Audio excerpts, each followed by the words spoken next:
मैं इस भागवत को हर घर घर में स्थापित कर दूंगा। ऐसी श्रीमद् भागवत की कथा।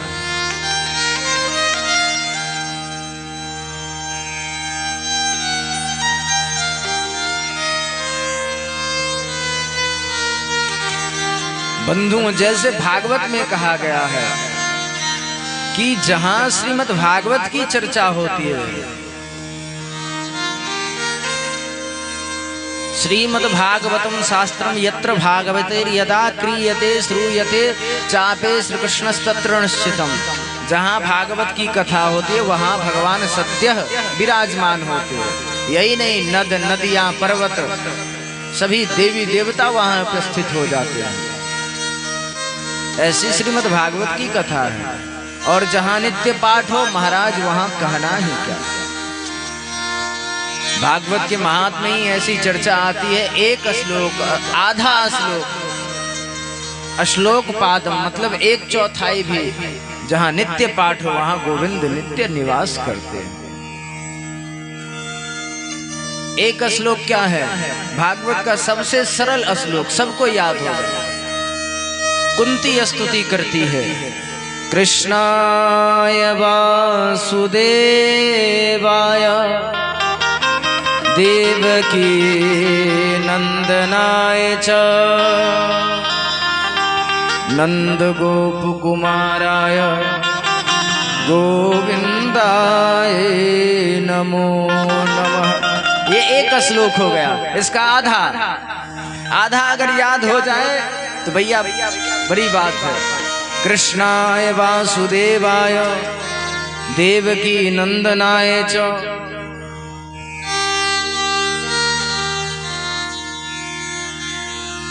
आधा श्लोक, उससे भी ना काम चले तो सबसे लास्ट वाला सबको याद हो जाएगा। बस 2 लाइन मेरे साथ सभी गाएंगे।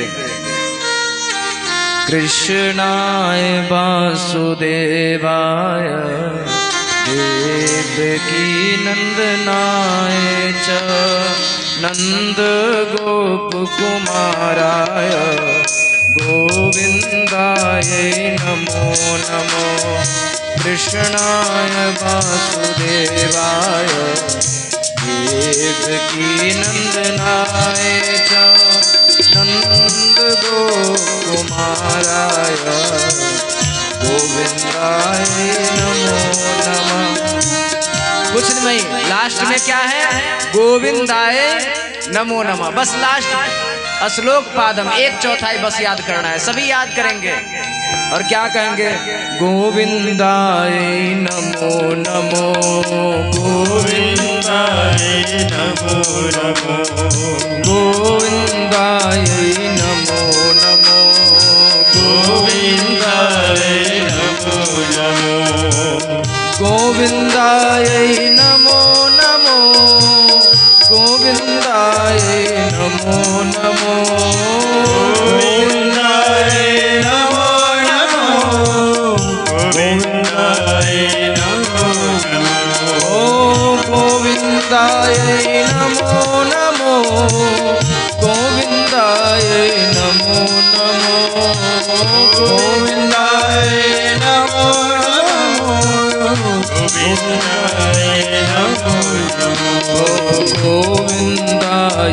नमो नमो गोविंदाय नमो नमो गोविंदाय नमो नमो गोविंदाय नमो नमो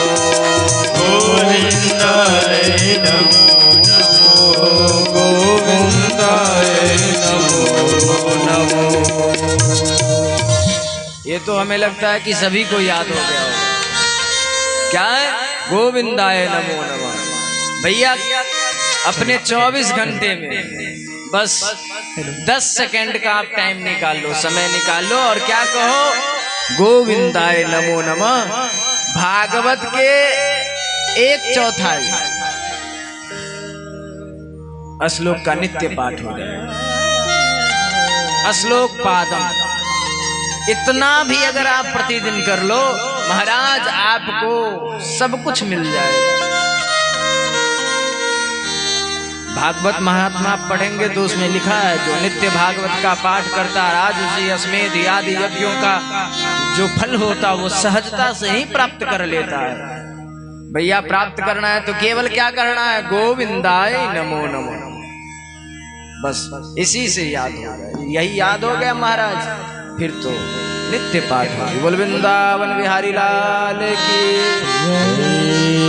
ऐसी श्रीमद् भागवत की कथा, कल की कथा में हम सबों ने बड़ा ही दिव्य संवाद, मैत्रेय ऋषि ने सृष्टि वर्णन किया।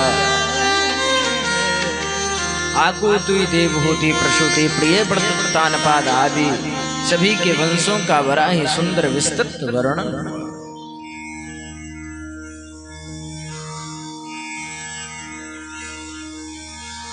जहां ध्रुव जी का पावन चरित्र,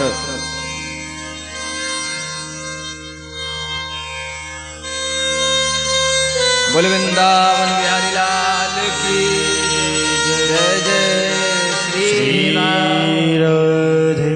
जहां महाराज पृथु भगवान का दिव्य चरित्र का वर्णन किया गया, अजामिलोपाख्यान की चर्चा हुई, जहां अंत में निकला यह परिणाम, हरि से बड़ा हरि का नाम। भगवान नाम रूपी जहाज पे बैठ जाओ, नौका पे बैठ जाओ, भवसागर से पार उतर जाओ। महाराज सुंदर वो वृत्तासुर की कथा आई, जिससे पूर्व बृहस्पति जी का परित्याग इंद्र ने, देवताओं ने किया, विश्वरूप को गुरु बनाया, महाराज नारायण कवच का उपदेश हुआ। ओम हरिरविदध्यानमं सर्वरक्षां नस्तांग्रिपद्मा पतकेन्द्र पृष्ठे दरारि चरमा सिगदेषु चाप पाशान् दधानो अष्टगुणेष्टबाहु जलेषु मां रक्षतु मत्समूर्ति यदग्नेभ्यो वरुणस्य पाशात् स्थलेषु मायावटुवामनो व्यात् त्रिविक्रमखेवतो विश्वरूपः दुर्गे षष्ठव्याजिमुखादिषु प्रभु पाय नृसिंहस्रोतपाणिमुञ्चतो यस्य महाट्टहासं। महाराज सुंदर श्लोक की चर्चा। जलेषु माम रक्षतु मत्स्य मूर्ति, जल में भगवान मत्स्य अवतार धारण करने वाली मेरी रक्षा करे। सायं त्रिधावावतु। महाराज केवल यही उसमें स्तुति किया गया, हे भगवान आप मेरी रक्षा करें। जो नित्य प्रति नारायण कवच का पाठ करता है, समस्त विघ्न विजय आरोग्य का निवारण होता है एवं ऐश्वर्य की प्राप्ति होती है। बेनीपट्टी से प्रकाशित युगल विनोद में ऐसा लिखा है। जहां सुंदर महाराज गजेंद्र की स्तुति की गई। गजेंद्र मोक्ष एवं विभसितो बुद्धाय समाधाय मनोहृदय जो जापम परमम जाप्य।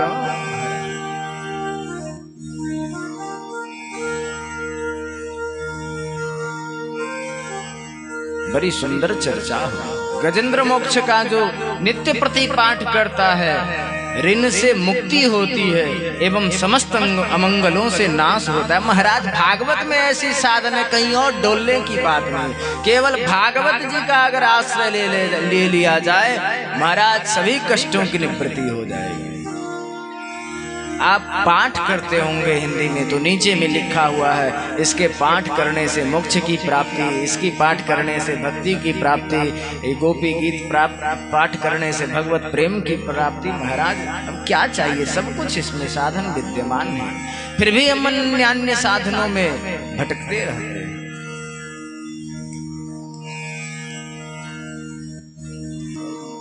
बरुल जहां बावन भगवान का सुंदर चरित्र का वर्णन हुआ, मत्स्य अवतार की कथा हुई, यहां तक की कल कथा आप सबों ने श्रवण किया। और आज की जो कथा है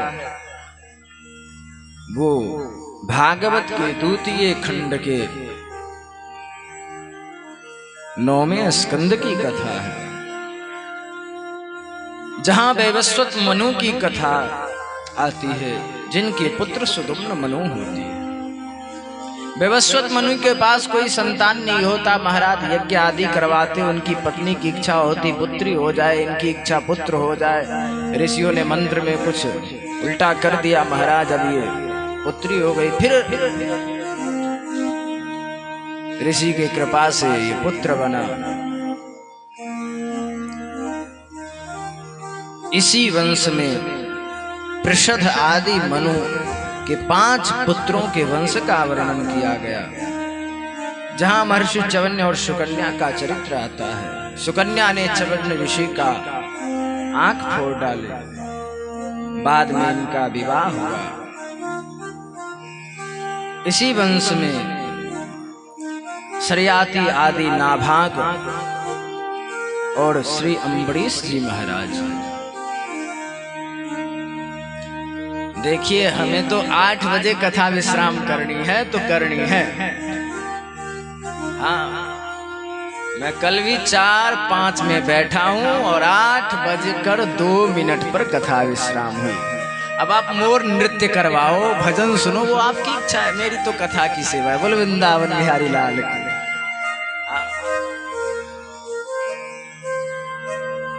बोलना पड़ेगा। आज मैं 3 बजे स्नान करने गया, तो स्नान करके हम आए ही तो पता चला कि मुखिया जी, नंद किशोर मुखिया जी आए। अब यहाँ 3:30 हो गया, आधा घंटा स्नान करने में लग गया महाराज। 3:30 बजा नियम करना, चंदन करना। महाराज तिलक में भी बहुत समय लगता है महाराज। तिलक में तो 10 मिनट लग जाता है।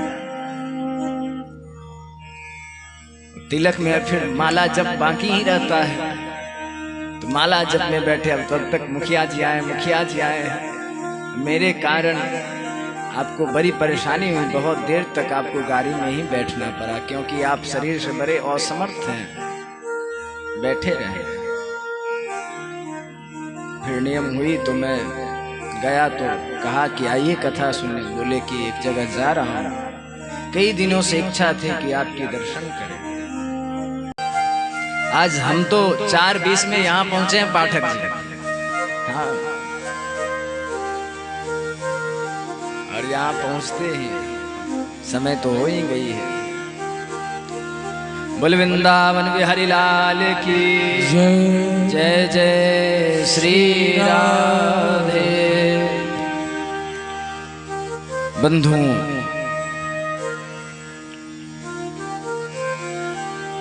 श्री नाभाग श्री अम्बरीश जी महाराज, जो कि बड़े ही भगवत भक्त हैं। भगवत भक्त महाराज ऐसे कि आज तो कोई सेवा करना नहीं चाहता, कोई सेवक नहीं। आज तो सब स्वामी बने बैठे, कोई सेवक नहीं, और न ही कोई सीखना चाहता महाराज।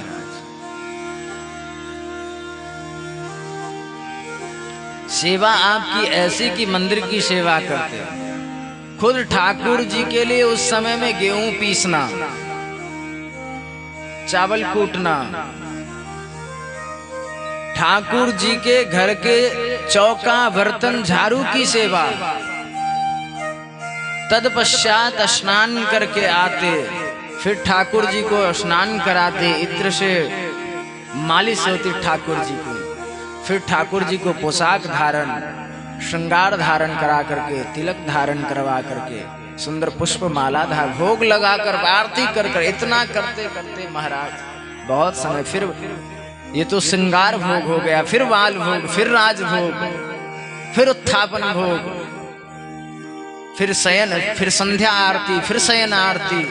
ये सारी सेवा करते करते महाराज बहुत कठिनाई से 2-3 घंटे सो पाते, आराम कर पाते। ऐसे सेवक श्री अम्बरीश जी महाराज, जो कि कोई साधारण पुरुष नहीं थे, राजा थे।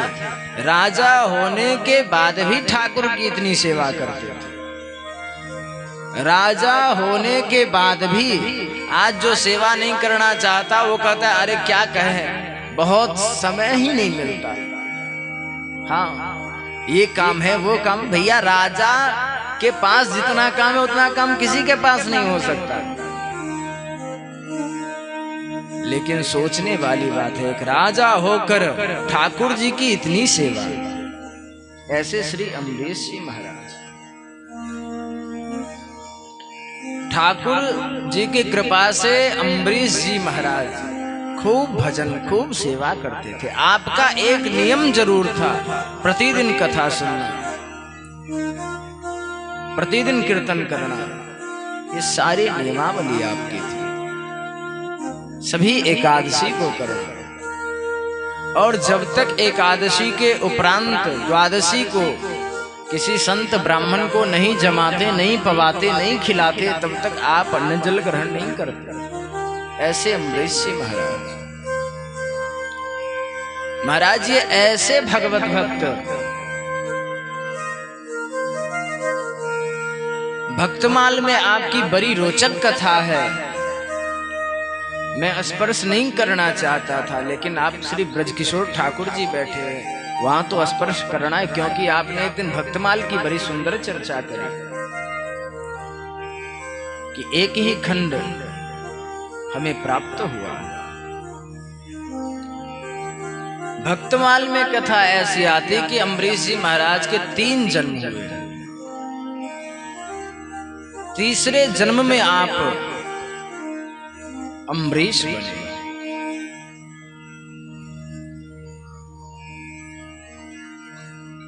एक जन्म में वैद्य थे, दूसरे जन्म में महाराज सोनार थे, तीसरे जन्म में भगवत भक्त अम्बरीश हुए।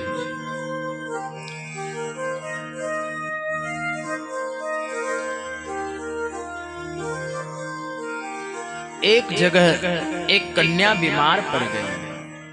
आप इसे देखने गए, जैसे ही उनका हाथ छुई कि महाराज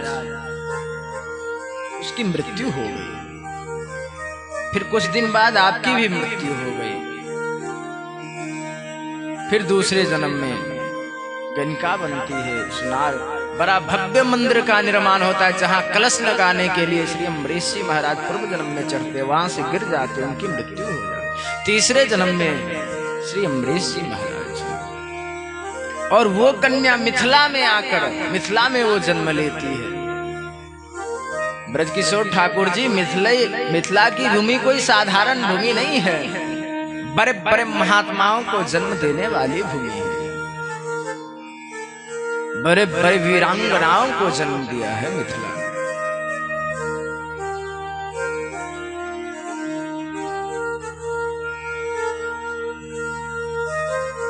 तो यहां उस कन्या का जन्म हुआ, धीरे धीरे बड़ी हुई। उधर अम्बरीश जी महाराज भी भगवत सेवा करते थे।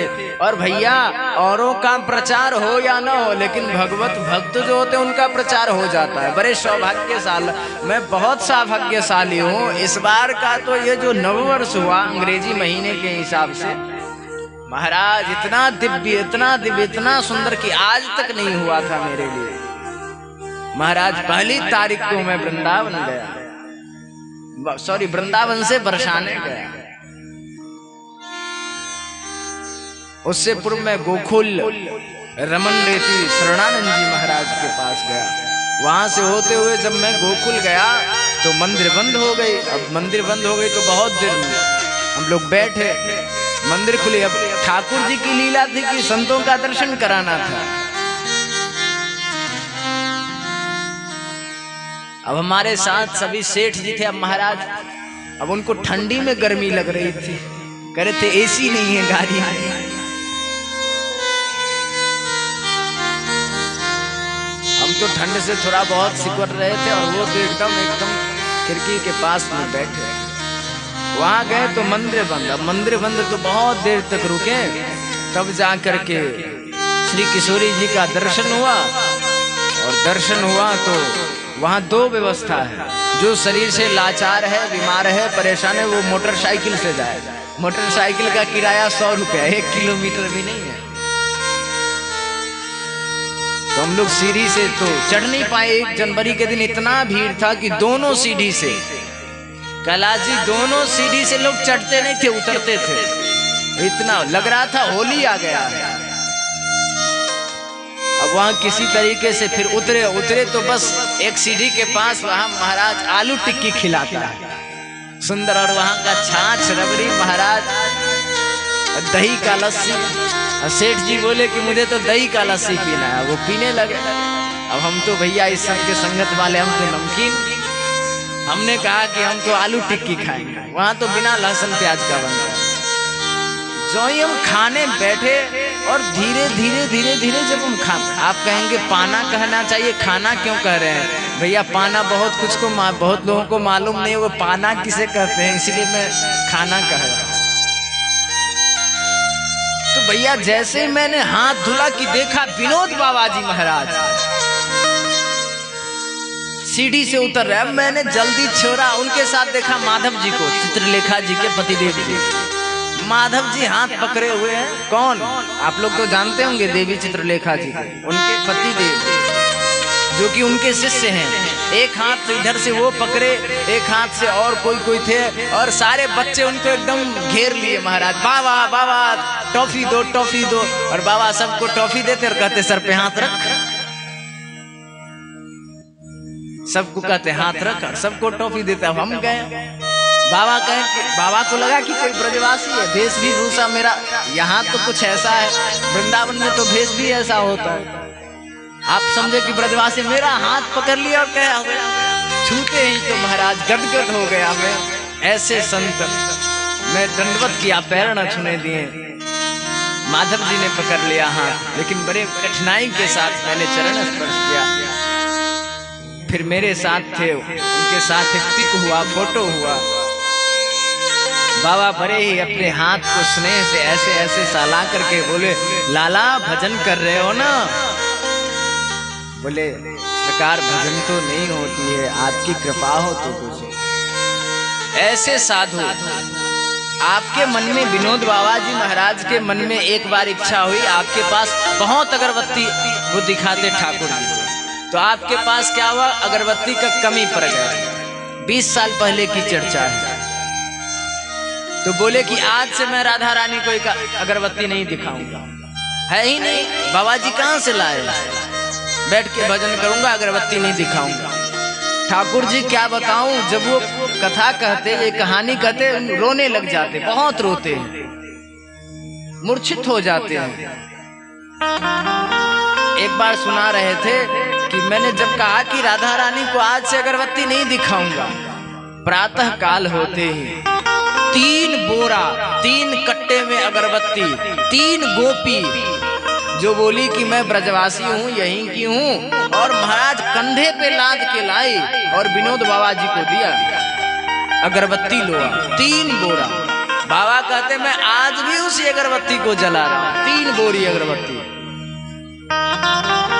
बाद में उनको पता चला, अच्छा मैंने कहा कि राधा रानी को अगरबत्ती नहीं दिखाऊंगा, तो आप गोपी वेश धारण करके आप मुझे 3 कट्टा अगरबत्ती पहुंचा गए। विह्वल होकर रोने लगे। ऐसे श्री किशोरी जी। कहने का तात्पर्य है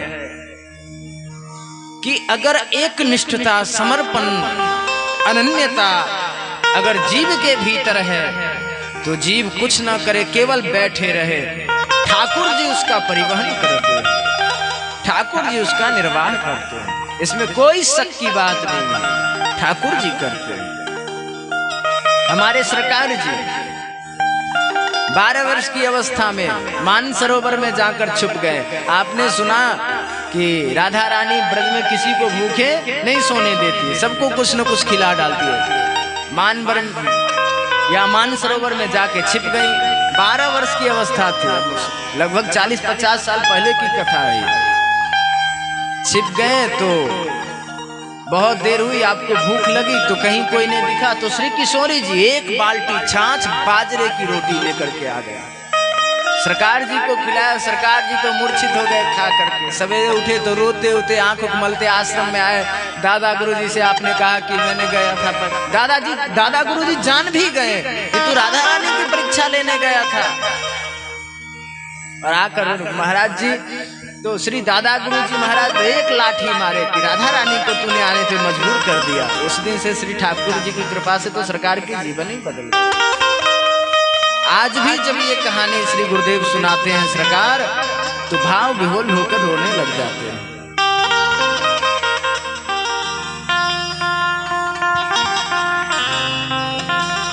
कहने का तात्पर्य है कि जिसका हृदय निर्मल हो, समर्पणता हो, अनन्यता हो, एकनिष्ठता हो, गोविंद उसकी रक्षा करते हैं, हमेशा उसके साथ रहते हैं। ऐसे बड़े बड़े उदाहरण हैं। तो 1 जनवरी तो ऐसा बीता कि महाराज विनोद बाबा का दर्शन हुआ। 2 जनवरी में महाराज मथुरा में जाकर सुंदर गर्भगृह का दर्शन करने का सौभाग्य पूरा हुआ। फिर 3 दिन महाराज गोवर्धन जाने पड़ा और गोवर्धन में सुंदर परिक्रमा करी है। खूब भक्ति में बीता। जीवन की शुरुआत भी ठाकुर की कृपा से, संत दर्शन से हो।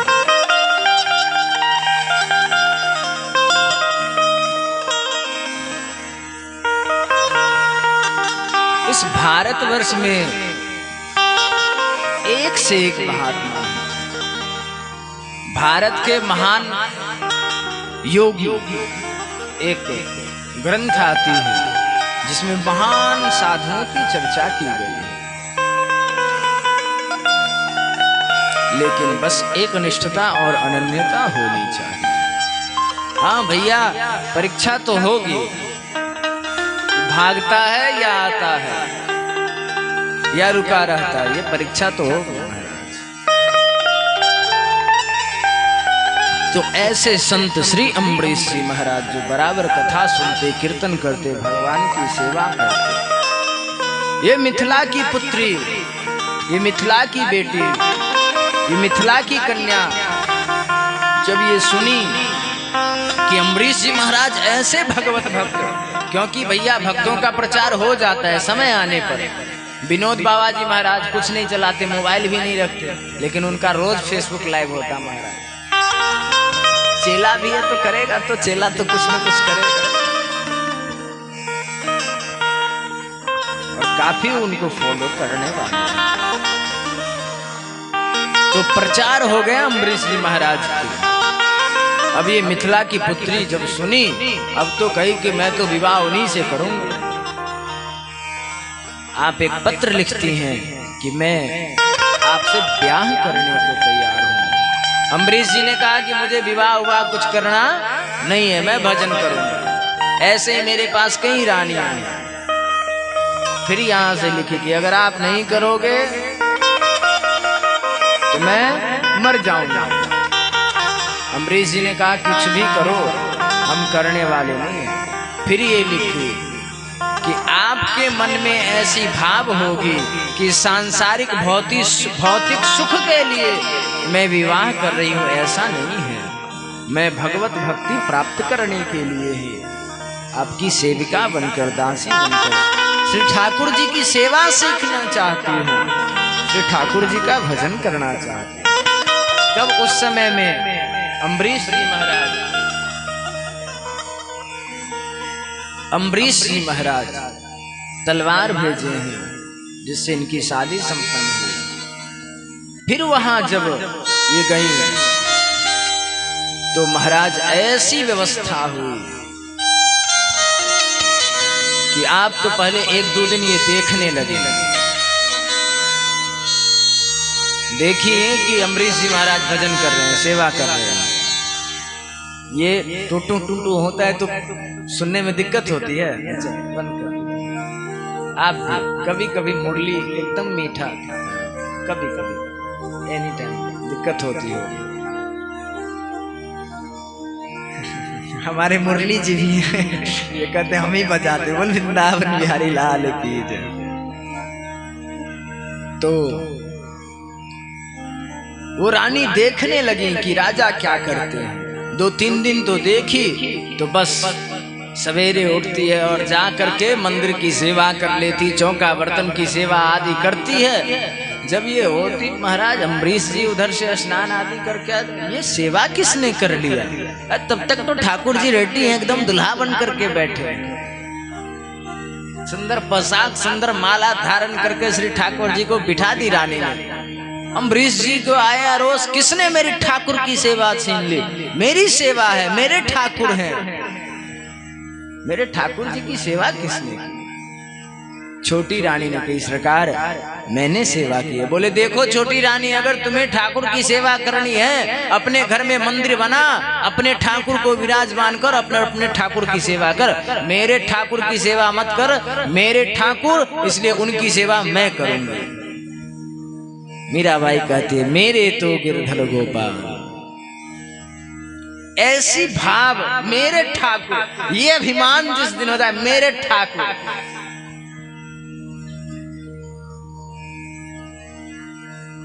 पिछले वर्ष अगस्त में श्रावण मास में जब मैं वृंदावन था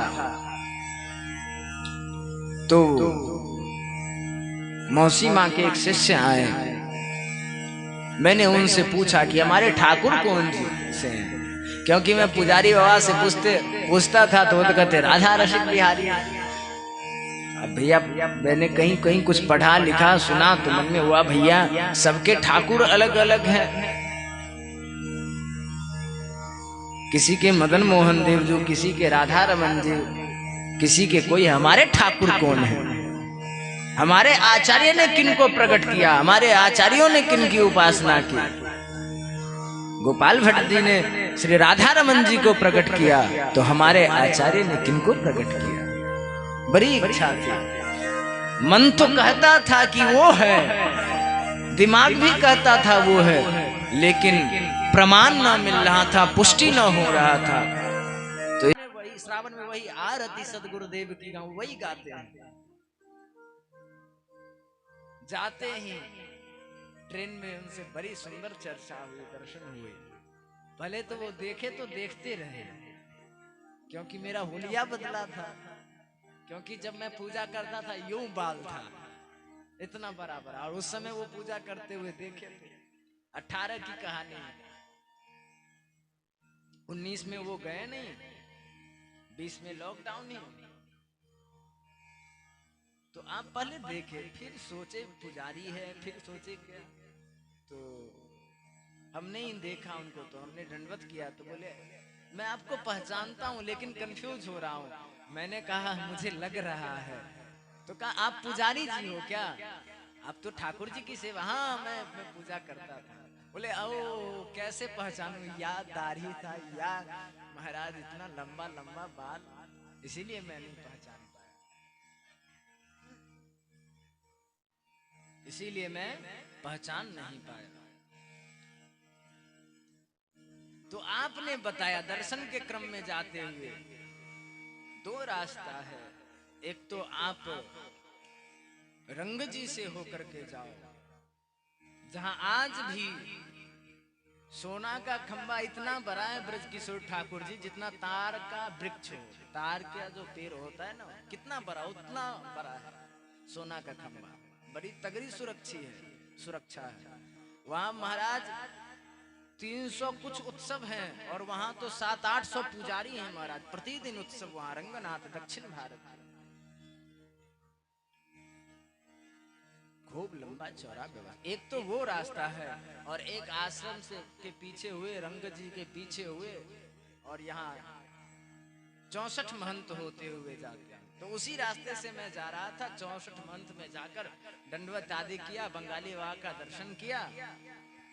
तो मैंने कहा कि चाचा जी ये बताइए कि हमारे ठाकुर जी कौन है? पहले तो ट्रेन में इतनी चर्चा हुई कि मन गदगद हो गया था, वहीं ट्रेन में आपने ऐसी मौसी माँ की चर्चा, महाराज जी की चर्चा की, मैंने भी कुछ कहा तो आपने बड़ी सुंदर चर्चा की। उन्होंने ही मुझे बताया कि 8वां मंत्र जो चाचा जी वो कृष्ण गायत्री है।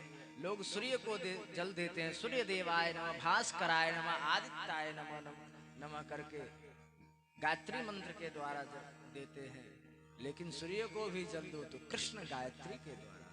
उन्होंने ही बताया, ये बात ट्रेन में ही चर्चा हो गई थी। वहां एक इस्कॉन का लड़का मिल गया, वो उसको देखे, पूजा उजा किए बिना एकदम भोजन करके उठा और माला जपने लगा सबके सामने।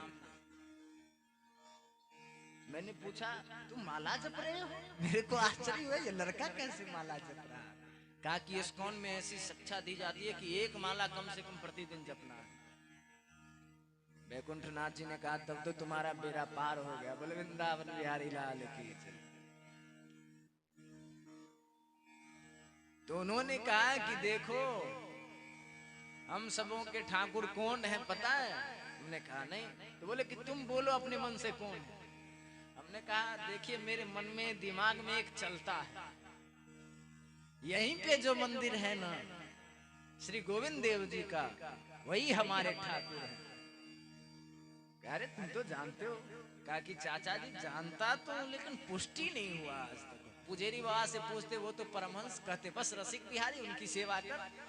अक्षय तृतीया के दिन सब बांके बिहारी में चरण दर्शन करने जाते, महाराज दिव्य भीड़ होती है। और एक दिन मैंने कह दिया बाबा मैं जाता हूँ, एकदम महाराज क्रोधित हो गए। अरे ठाकुर बांके बिहारी को देखने जाते हो, यहाँ बांके बिहारी नहीं है क्या? अरे हमारे रसिक बिहारी हैं, बांके बिहारी है। आपकी ऐसी निष्ठा। तो वो तो बताते रसिक बिहारी, लेकिन उनके द्वारा जानकारी मिली तो तब से बेचैनी बढ़ी कि गोविंद जी को लाऊं लाऊं लाऊं लाऊं। तो बड़े सौभाग्य से और आज 14 तारीख को जब मैं सीताराम जी के यहाँ गया नित्यानंद महाप्रभु जयंती में, तो वहां मैं सारे फोटो में चाचा जी मैं ढूंढ रहा था, राधा गोविंद जी कहीं नहीं मिले। तो उसी समय मेरे मन में इच्छा हुई कि कहूँ, लेकिन माइकुक तो फिर ये हो गया था, समय भी अल्प था कि अब हमारे चाचा जी कैलाश जी के माध्यम से हमारे गोविंद देव जी का फोटो हर एक छवि में हो, हर एक गोष्ठी में, हर एक अष्टजाम में हो। क्यों? सब ठाकुर एक हैं, लेकिन हमारे जो ठाकुर हैं, हमारे आचार्यों ने जिनकी सेवा करी, श्री रूप गोस्वामी प्रभुपाद जी ने जिनकी सेवा करी, जिनको प्रकट किया, हमारे ठाकुर तो वो। तो मेरे मन में यह विचार आया कि वो हो। लेकिन जब मैं 3 तारीख को दिल्ली आया तो उसी क्रम में बसंत पंचमी के दिन एक सत्संग भी थी। तो उसी में मैंने अपने एक भगत जी को रोहिणी सेक्टर 27 में कह करके गोविंद देव जी का फोटो बनवाया और फिर मैं उनको साथ ले आया।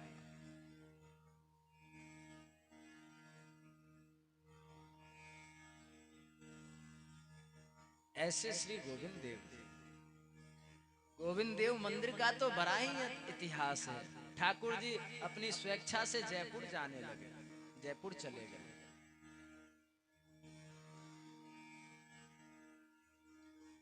तो ठाकुर की सेवा स्वयं करनी चाहिए, किसी को ये नहीं अरे ठाकुर जी है तुम सेवा कर लो। नहीं, ठाकुर जी हमारे तो सेवा हम भी करेंगे। कुछ भी हो, ठाकुर जी को तो बस एक तुलसी पत्ता चढ़ा बस हो गई पूजा। लेकिन ये ठाकुर जी ने स्वतंत्रता दे दी है कि तुलसी पत्ता चढ़ा दो, तो हम भी नहीं, ठाकुर जी ने दे दिया तो तुलसी पत्ता ही चढ़ा दो। भैया हम वैष्णवों का धर्म है ठाकुर जी को एकदम भोग लगाकर चकाचक एकदम महाराज पाए और पवाए। बोल वृंदावन बिहारी लाल। चाचा जी सोच रहे होंगे चकाचक तो वृंदावन में होगा। तो ऐसे श्री अम्बरीश जी महाराज खूब सेवा करते थे। पत्नी एक दिन चुपके से जब सेवा कर ली तो आप अत्यधिक क्रोधी बोले आए अपने महल में ठाकुर जी को पधराओ, अपने ठाकुर की सेवा करना। छोटी रानी तो एकदम आदेश दी, महाराज सुंदर मंदिर का निर्माण हो गया, अपने घर में सेवा करने लगे और राग और रागनी के द्वारा ठाकुर जी को रिझाने लगे। अब जब रिझाने लगी तो वो स्वर वो शब्द जब अम्बरीश के कानों में गया, अम्बरीश जी सोचे हाँ इतना सुंदर इतना दिव्य कीर्तन कहाँ हो रहा है। मंत्र मुग्ध होकर के छोटी रानी के कक्ष में आते, देखते ठाकुर के सामने बैठकर वो राग रागनी आलाप ले लेकर गोविंद नाम संकीर्तन कर रहे। अम्बरीश जी हाथ उठा करके नाचने लगे, नाचते नाचते मूर्छित होकर के गए, फिर उठते फिर नाचने लग जाते। छोटी ऐसा क्रम कई दिनों तक चला। तब तब अन्य सभी रानियों के मन में संदेह हुआ, क्या बात है, राजा आजकल छोटी रानी के कक्ष में अधिक रहते हैं, बहुत स्नेह करते हैं, हम सबों को भूल तो नहीं गए। तब सभी रानी छिप छिप कर देखने लगी, छुप छुप कर देखने लगी, तो देखी यहाँ तो भैया एकदम गोविंद नाम संकीर्तन ठाकुर की सेवता। अब तो अम्बरीश जी सब कुछ भूल गए, अब उसी कक्ष में रहना, कथा सुनना, नाम जपना, संकीर्तन होना ना, वह सब कुछ भूल गए, मूर्छित हो जाते वो दिव्य संकीर्तन सुन सुनकर। सभी रानियों ने कहा, अच्छा ये बात है, इसीलिए इस रानी के कक्ष में रहते हैं कि ये सब खूब भजन कर रही, चलो हम सभी रानी अपने घर घर में मंदिर बनाएंगे, सब घर घर में सेवा होगी, हम सभी के घर में आए, सभी के कक्ष में आए। ऐसा हुआ, हम सारे कक्ष में मंदिर का निर्माण। अम्बरीश जी महाराज तो हाथ उठाकर संकीर्तन सुनते सुनते घूमते घूमते सभी रानी के कक्ष में, अब पूरे राज्य में हल्ला फैल गया, अरे महाराज तो ठीक से सोते नहीं, उठते नहीं, खाते नहीं, पीते, सभी रानी के कक्ष में टहलते हैं, खूब आनंद से संकीर्तन में नृत्य करते। सभी प्रजाओं ने कहा, अच्छा ऐसी बात है, अब हम सभी प्रजागण अपने घर में मंदिर का निर्माण करेंगे, हम सभी के घर में राजा साहब आएंगे, आज तक तो राजा साहब आए नहीं, इसी बहाने कहीं आ जाए। महाराज इस पूरे राज्य में ऐसी व्यवस्था हो गई, सबके घर में मंदिर निर्माण हुआ, सबके घर में ठाकुर जी की सेवा होने लगी, महाराज अम्बरीश जी सबके घर जाने लगे।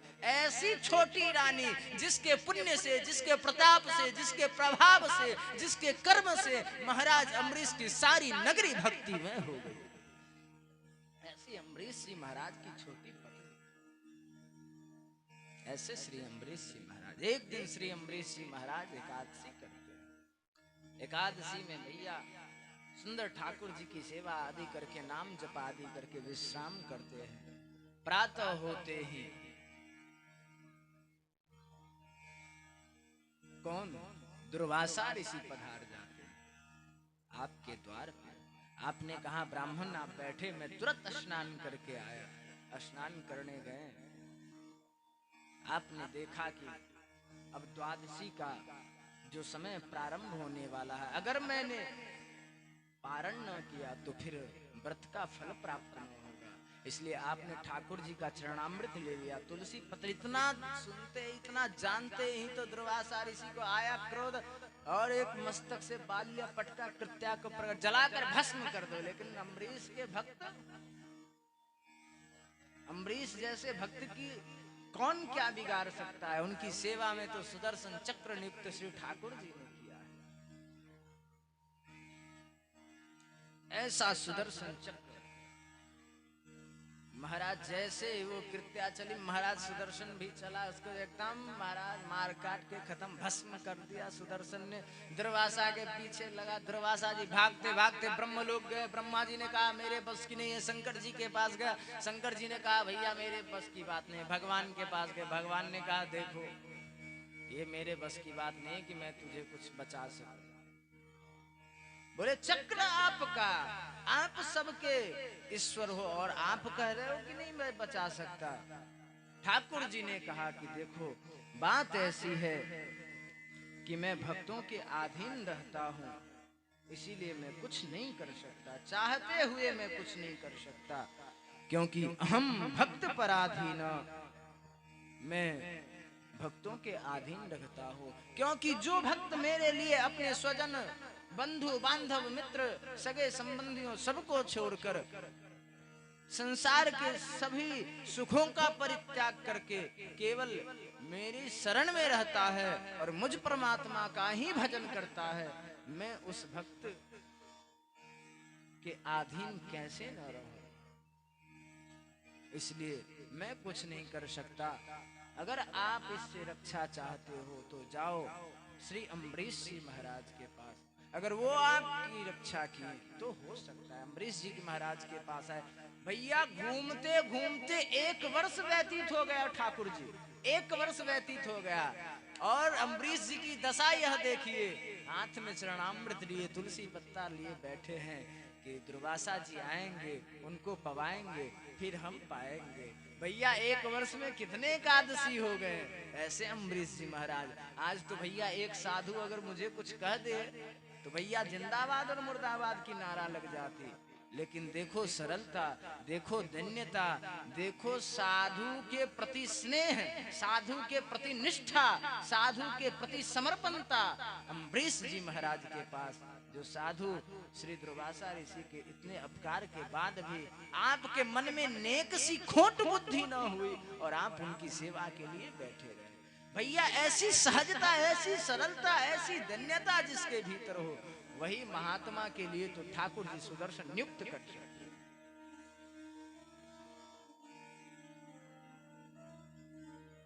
हमारी कोई निंदा कर देता तो हम महाराज तमा उठते हैं, कोई गाली दे तो महाराज जिंदाबाद और मुर्दाबाद की नारा लगा देते हैं। कैसे हो पाएगा?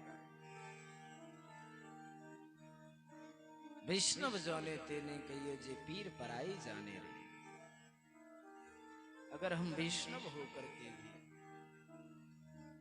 अगर ये ना किए तो ठाकुर जी हमसे कैसे प्रसन्न हो जाएंगे?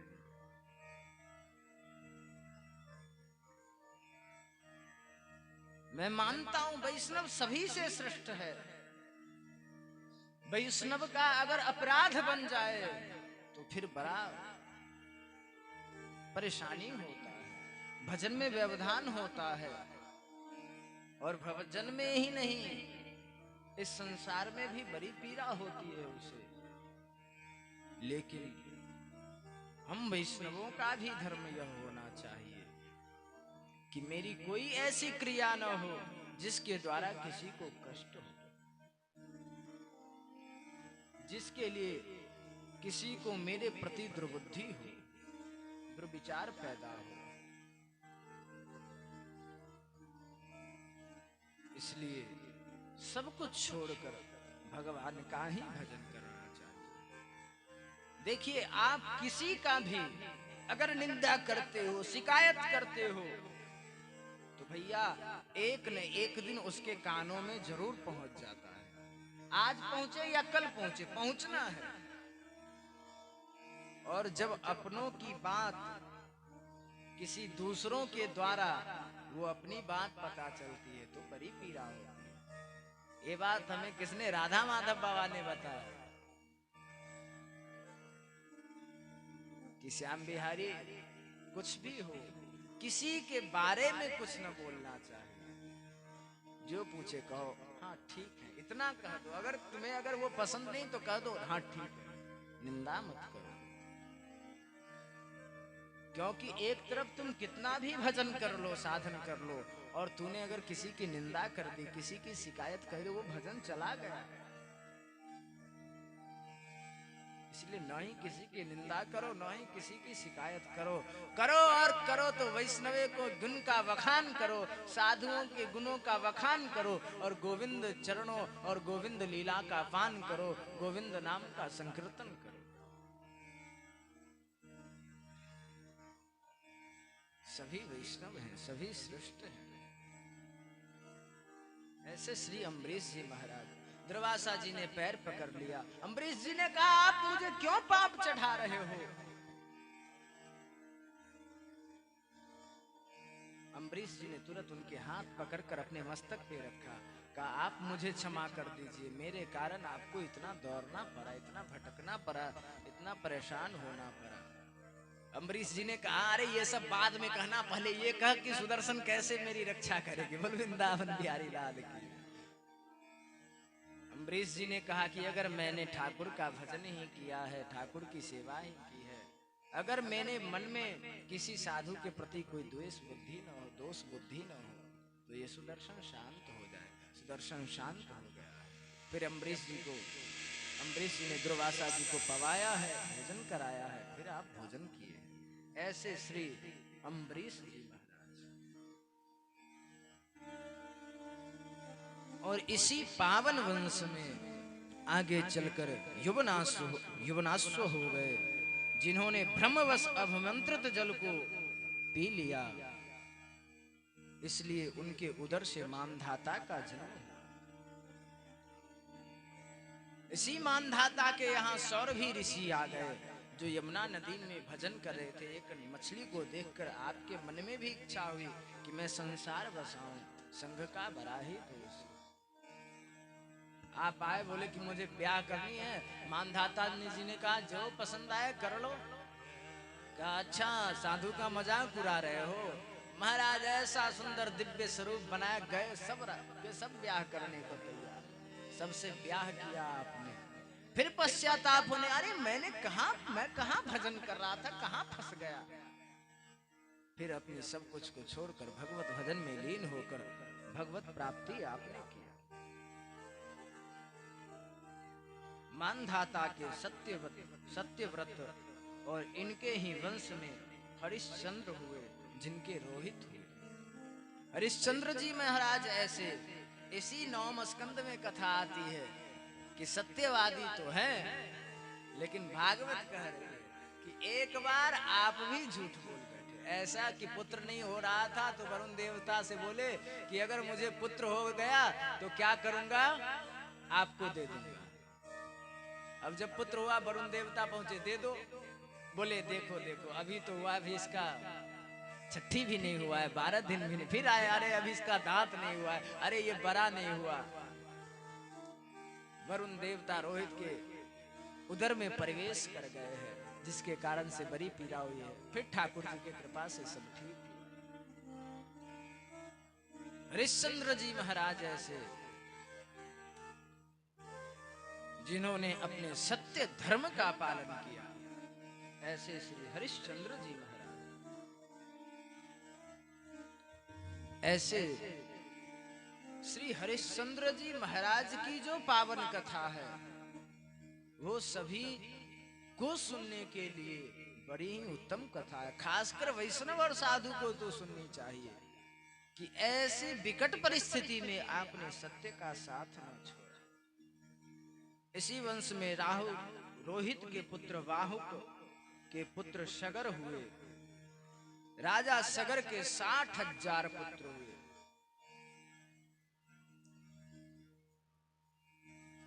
महाराज अश्वमेध यज्ञ को घोरा को इंद्र ने ले गया, कपिल मुनि के आश्रम में छुपा दिया।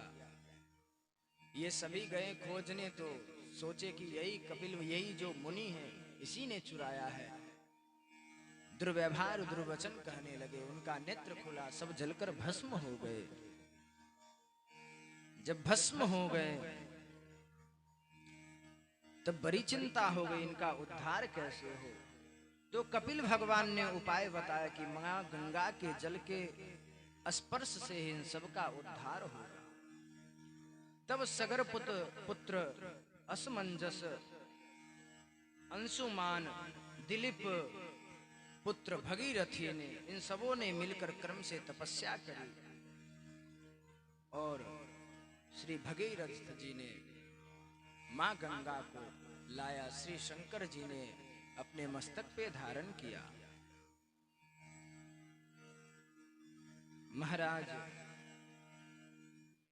जोहू नामक राज ऋषि तप कर रहे थे, जिनकी कुटिया को गंगा जी ने बहा दिया, तो आपने संपूर्ण गंगा जल पान कर गए, संपूर्ण गंगा जल पान कर गए।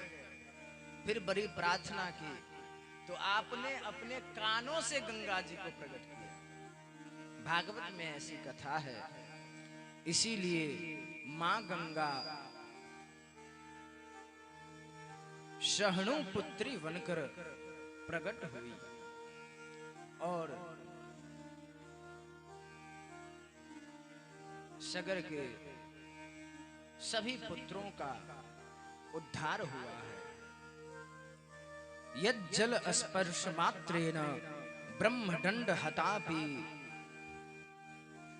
स्पर्श मात्र से, गंगा जल के स्पर्श मात्र से उस भस्म को जैसे ही स्पर्श किया, सबका उद्धार हो गया। ऐसी श्री सूर्य वंश का वर्णन कर रहे हैं। बोले वृंदावन बिहारी लाल की। गोविंद मेरो है, गोपाल मेरो है। वाह वाह, आप सभी बच्चों के लिए ताली। गोविंद बोलने के बाद आपने गोपाल बोल दिया। जय हो, बड़ी हालात हुई। गोविंद मेरो है, गोपाल मेरो है।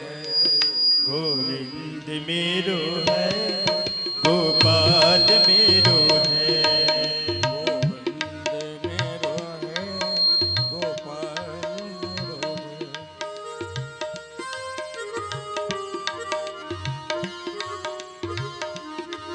शिवा के बिहारी नंदलाल मेरो है। शिवा के बिहारी नंदलाल मेरो है। शिवा के बिहारी नंदलाल मेरो है। गोविंद मेरो है, गोपाल मेरो है। गोविंद मेरो है, गोपाल मेरो है।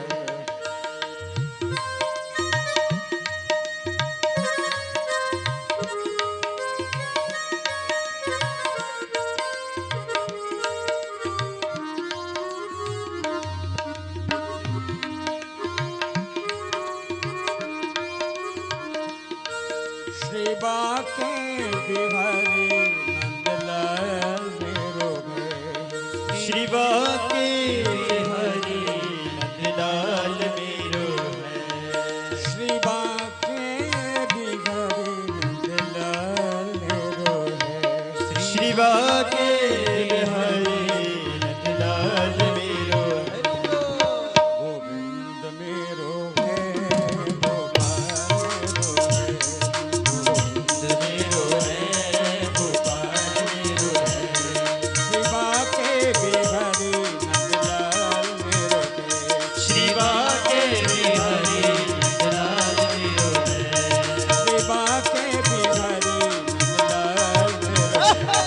शिवा के बिहारी नंदलाल मेरो है।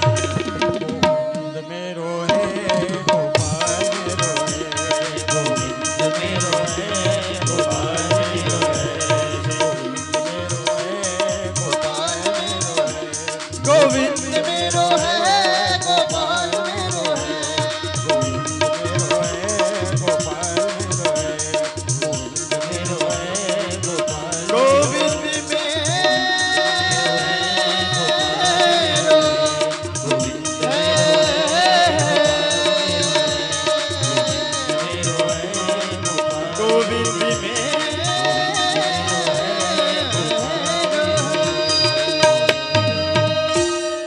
बोल वृंदावन बिहारी लाल की जय हो।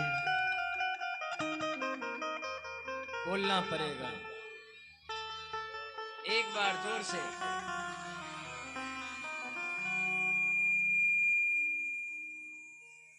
हम तो भैया दो ही लोगों को देखकर कथा करते, बस उनको ही देखते, और सब श्रोता तो हैं ही, मैं सभी को देखता हूं, लेकिन हमारे दो ही मुख्य बिंदु हैं। और आज से नहीं, 19, 20 और 22 3 साल। 19 में गोदाई पट्टी में हुई, वहां निशाना मास्टर साहब दुब्बे जी। 20 में हुई तो आप जजमान भी बन गए, और आपको तो अब एक बार राम कथा सुनाकर जजमान बनाना ही है। बोल वृंदावन बिहारी लाल की जय। क्या मास्टर साहब जजमान बनिएगा ना? अब आपको एक बार राम कथा सुनानी है। तो वहां भी मास्टर साहब और यहाँ भी ब्रजकिशोर ठाकुर जी और मास्टर साहब।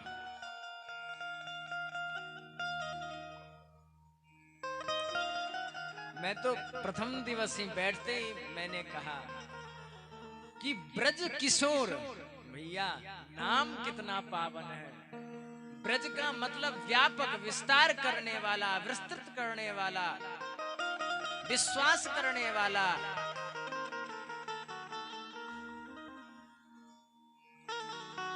भैया वज्रनाभ जी ने तो, उद्धव जी ने तो बड़ी चर्चा ही की, सांडिल्य महर्षि ने ब्रज शब्द का मतलब ही व्यापक होता है, विस्तार होता है। तो भैया जिनका नाम ही ब्रज हो वहां तो ब्रजमंडल ही ब्रजमंडल है। बोल वृंदावन बिहारी लाल। किशोरी भैया, किशोरी के हृदय का टुकड़ा वृंदावन। तो भैया आपका ब्रज और किशोरी मतलब आपके हृदय का टुकड़ा ही वो ब्रज है। यहाँ ब्रज ही है। अरे जहाँ भगवान की लीला वही तो वृंदावन है।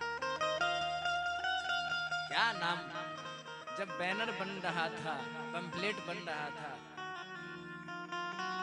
और ये भी तो लगभग 4-5 तारीख को शायद फाइनल हो पाया, क्योंकि मेरे पास तो समय ही नहीं था बहुत दिनों से। आप तो इतने बेचैन थे बैनर के, आप तो इतनी प्रतीक्षा में थे। जल्दी कई फोन गया मेरे पास कि कब बनेगा कब बनेगा। मेरे पास समय का बड़ा अभाव रहा इस वर्ष में। तो मैं दिल्ली आया तो 4 या 5 को किसी ढंग से बन पाया। तो उसी में मैंने पूछा कि नाम क्या है। हम तो ब्रज किशोर जानते थे, उसमें भी कोई अंतर नहीं है। लेकिन सुनील जी ने बताया कि ब्रज किशोर है। उसी समय मैंने चर्चा करी, भैया इनके नाम पे ही आधा घंटा चर्चा होगी। बोल वृंदावन बिहारी लाल की। और मैंने तो प्रथम दिन बैठते ही चर्चा कर दी, और नाम की चर्चा नहीं। आज तो बहुत हमारे श्रोता बंधु आए, इसलिए पुरानी बातों को छेड़ रहा हूं। आपका जो अभिनंदन पत्र है महाराज, आपने जो लिखा है एक एक शब्दों की महाराज चयन करके, वाह वाह। बड़े बड़े राइटर जिसको लिखते हैं वो भी कहीं फिसल जाते। एक एक शब्दों की जो आपने बड़ी सुंदर रचना की है, क्या बात है।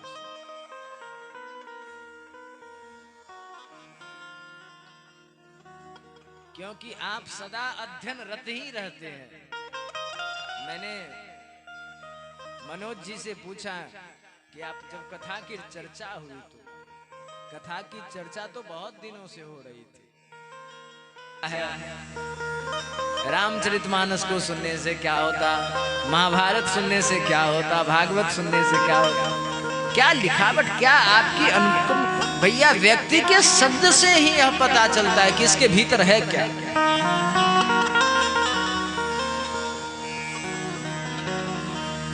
बड़े अध्ययनरत रहने वाले हरि शरणम। इस प्रकार श्री सुखदेव जी महाराज कहते हैं, परीक्षित इन्हीं भगीरथ के वंश में राजा ऋतुर्पर्ण हुए।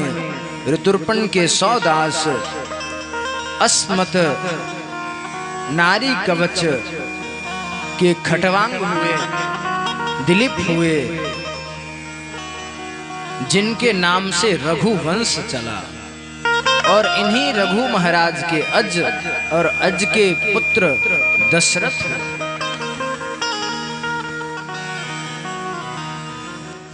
जिन दशरथ के पास कोई संतान न था, इससे वो चिंतित थे। ऋषियों की प्रेरणा से आपने पुत्र कामेष्टि, अभी नहीं है, बोले वृंदावन बिहारी लाल की, अभी नहीं, थोड़ी देर बाद।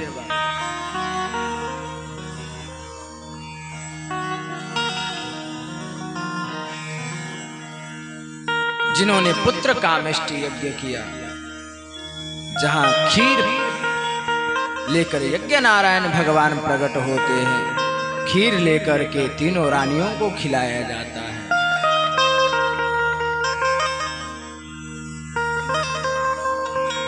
श्री ठाकुर जी का गर्भ में प्रादुर्भाव होता है, जहां महाराज धीरे धीरे वो समय आता है जहां नवमी तिथि मधुमास पुनीता, वो शुभ घड़ी आ जाता है। और दिन के ठीक 12 बजे में ठाकुर जी प्रकट हो जाते हैं, चतुर्भुज रूप धारण करके। सभी गाने लगते हैं, क्या भय प्रगट कृपाला दीन दयाला कौशल्या हितकारी हर्षित महतारी मुनि मन धारी अद्भुत रूप निहारी लोचन अभिरामा तनु गण श्यामा निज आयुध भुज चारी भूषण बन माना नैन विशाला शोभा कुंज दुई कर तोरी तुझी तोरी करो अनंता माया गुण ज्ञाना निज अमाना वेद पुराण करुणा सुख सागर सब गुण जे गावहि सुध संता तो अमृत लागी जनानुरागी भयो प्रकट वचन सुदाना रोदन खाना बालक सुर गावगी हरिपद पावगी प्रेम पद सुर संत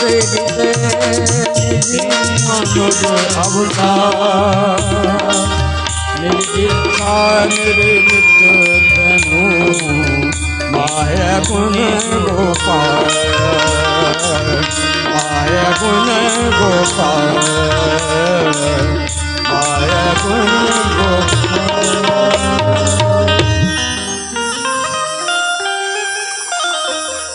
भैया ये तो चतुर्भुज रूप धारण करते हैं। भैया बोली कि मैं तो सोची कि लाला बन के आएंगे, ये तो लाला के बाप बन के आ गए। माता बोली प्रभु अब आपको तो लीला करनी है, इसलिए माता पुनि बोली सो मति डोली।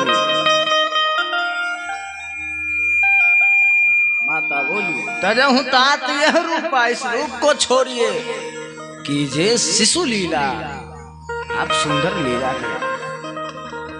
ठाकुर जी छोटे से बन गए और धीरे से रोने लगे। जैसे ही रोने लगे महाराज सभी रानी महाराज सभी दास दासिया कर बोले बधाई हो बधाई हो, और सभी गाने लगे क्या जन्म लिए चारो भैया अवधपुर बाजे बधे, जन्म लिए रघुरैया अवध में बाजे बधैया, जन्म लिए रघुरैया अवध में बाजे बधैया, बाजे बधैया वो बाजे बधैया, बाजे बधैया बाजे बधैया, जन्म लिए रघुरैया अवधपुर बाजे बधैया, जन्म लिए रघुरैया अवध में बाजे बधैया।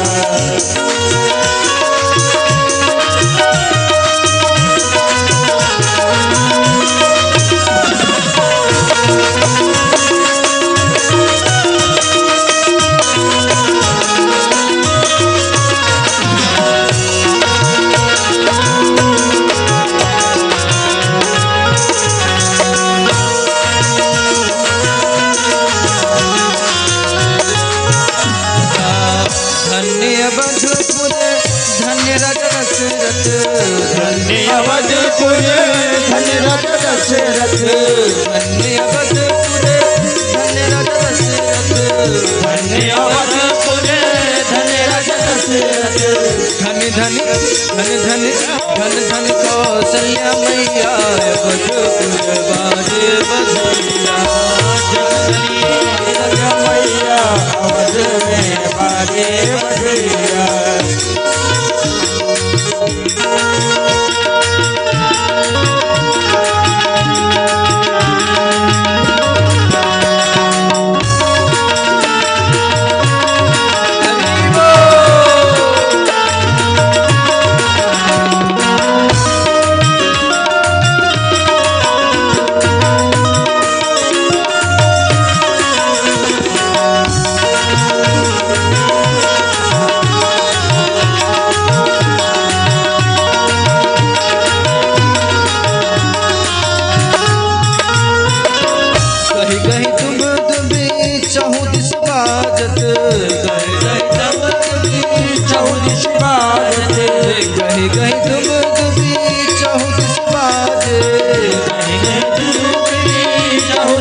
हमारे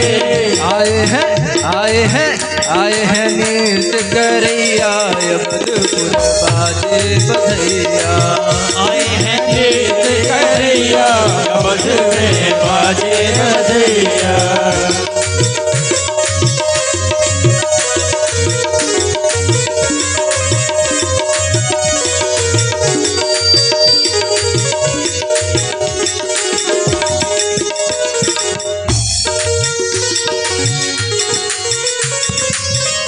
और क्या सुमन वृष्टिया काशते होई, सुमन वृष्टिया काशते होई, सुमन वृष्टिया काशते होई, सुमन वृष्टिया काशते होई।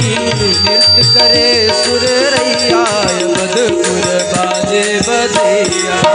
नृत्य करे सुररैया अवध में बाजे बधैया।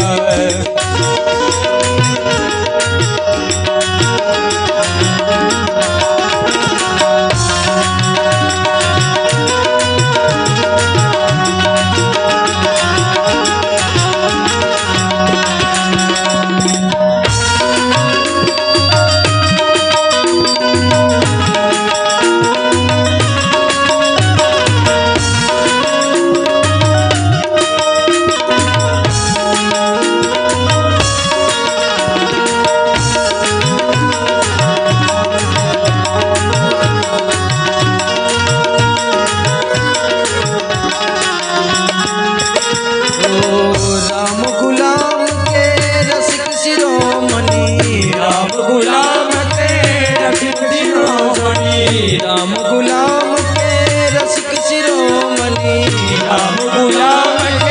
रसिक शिरोमणि। रसिक शिरोमणि, रसिक शिरोमणि, रसिक शिरोमणि, रसिक शिरोमणि, रसिक शिरोमणि। राम गुलाम के रसिक शिरोमणि, राम गुलाम के रसिक शिरोमणि। राम गुलाम के रसिक शिरोमणि, राम गुलाम के रसिक शिरोमणि। बार बार बलि जैया अवधपुर बाजे बधैया। बार बार बलि जैया अवध में बाजे बधैया। जन्म लिए रघुरैया अवधपुर बाजे बधैया। रघुरैया अवध में बाजे बधैया। जन्म लिए चलो भैया अवधपुर बाजे बधैया। जन्म लिए रघुरैया अवध में बाजे बधैया।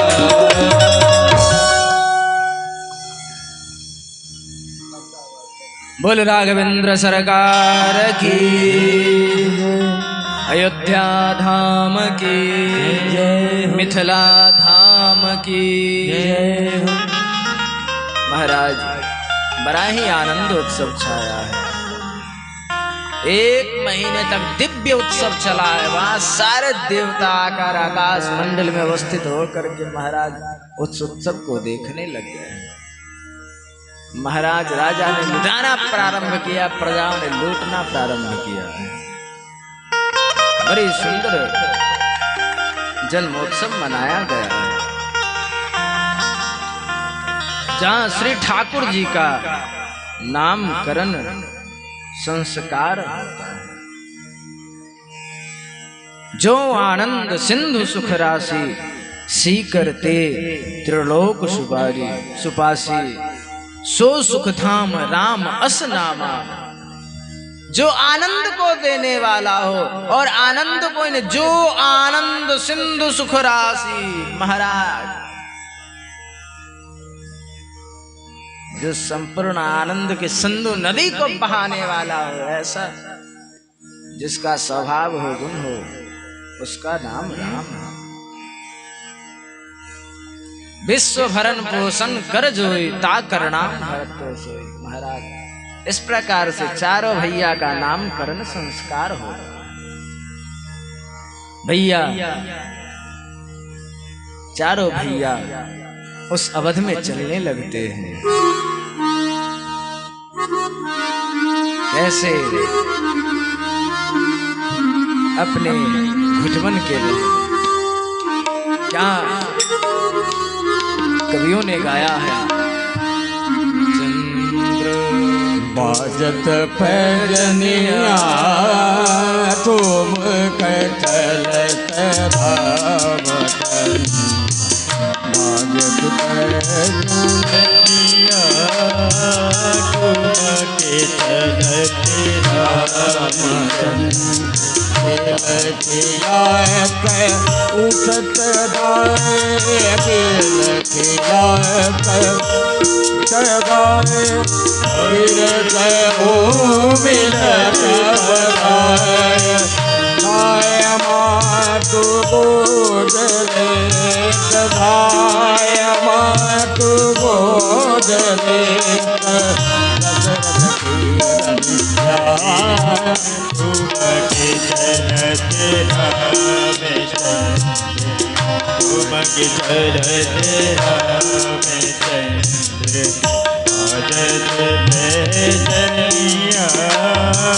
तुमके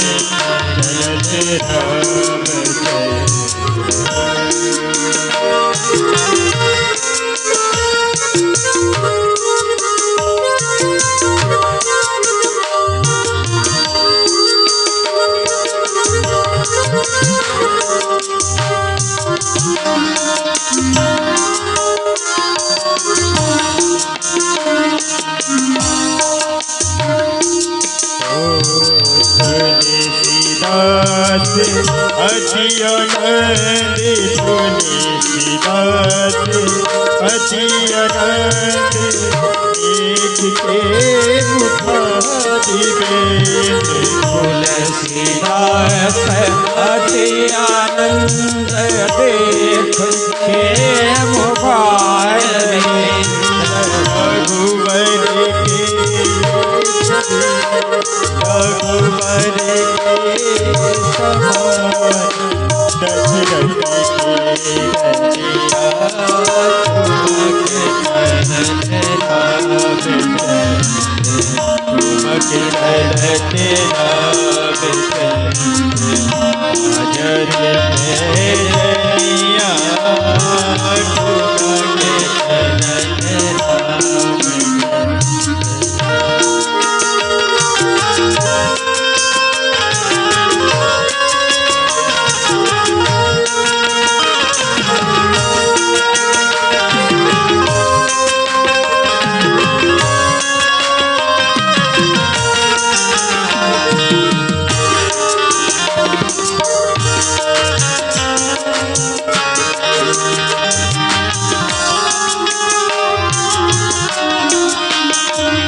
अति आनंद देख के मुबार बिंद तुलसीदास अति आनंद देख के मुबार बिंद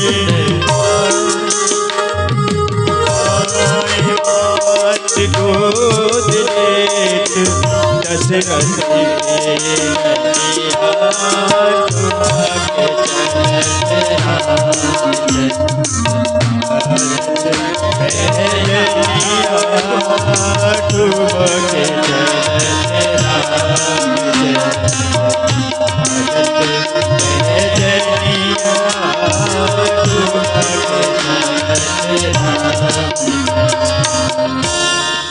इस प्रकार से चारों भैया चलने लगे।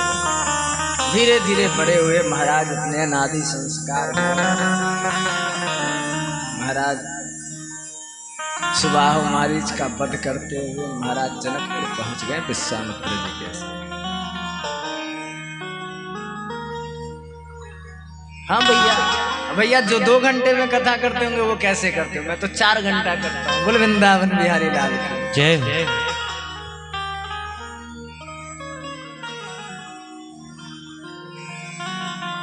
जनकपुर पहुंचे, वहां जनक जी आकर बड़ी सुंदर स्वागत किया।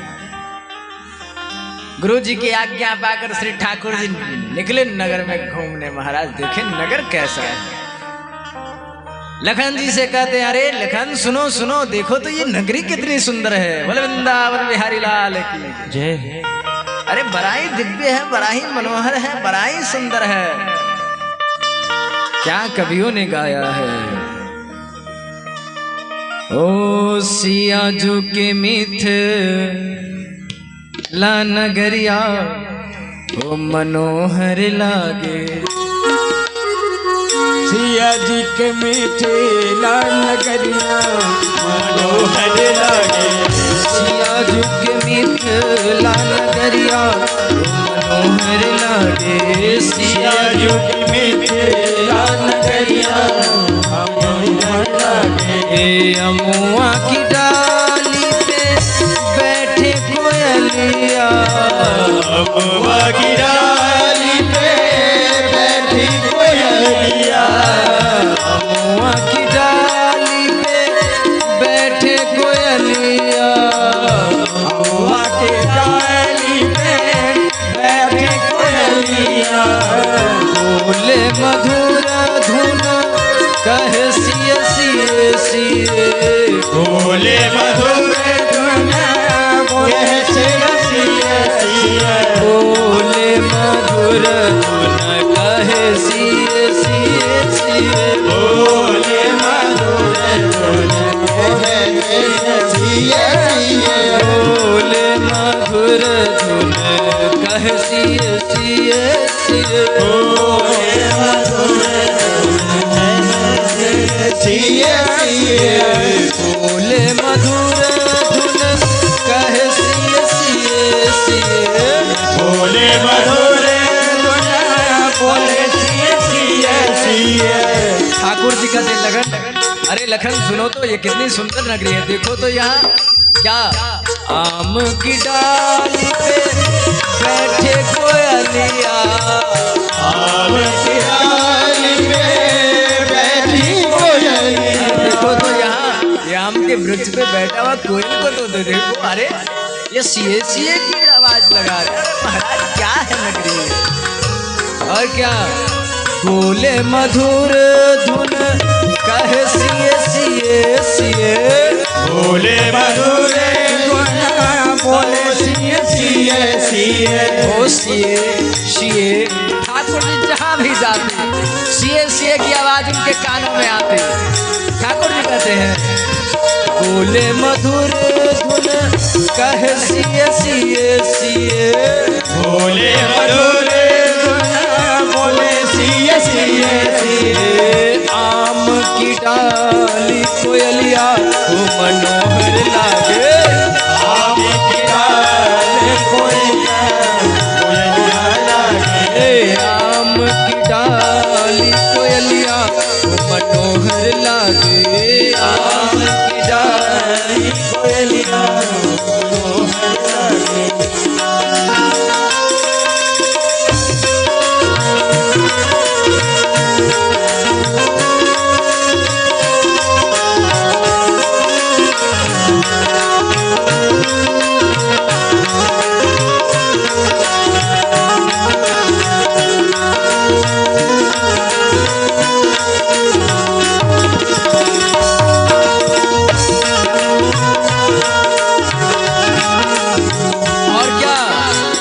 नगर निवासिन के नैनन सो। नगर निवासिन के नैनन सो। नगर निवासिन के नैनन सो। नगर निवासिन के नैनन सो। नगर निवासिन के नैनन सो। नगर निवासिन के नैनन सो। नगर निवासिन को नैनन से। नगर निवासिन के नैनन से। नगर निवासिन के नैनन सो। नगर निवासिन के नैनन सो। छलकत प्रेम डगरिया हो मनोहर लागे।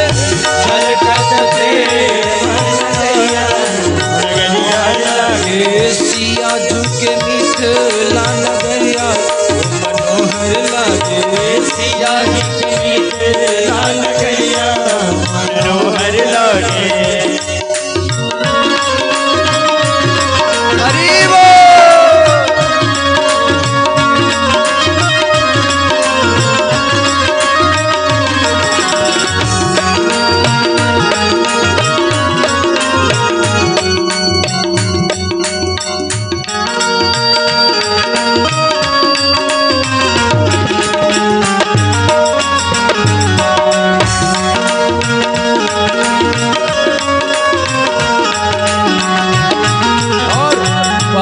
बाग दिल करत बाग यहो बाग बाग दिल करत बाग यहो बाग बाग दिल करत बाग यहो बाग बाग दिल करत बाग यहो करत क्या बाग बाग दिल करत बाग यह बाग बाग दिल करत बाग यहो बाग बाग दिल करत बाग यह बाग बाग दिल करत बाग यहो बाग बाग दिल करत बाग यह बाग बाग दिल करत बाग यहो बाग बाग दिल करत बाग यह बाग बाग दिल करत बाग हो छाए बसंत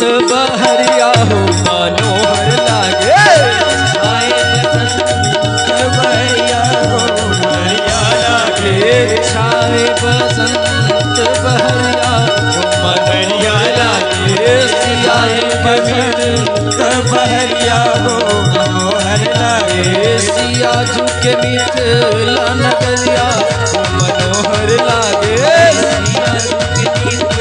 नगरिया हो मनोहर लागे सिया झुके मिथिला नगरिया हो मनोहर लागे नगरिया हो मनोहर लागे।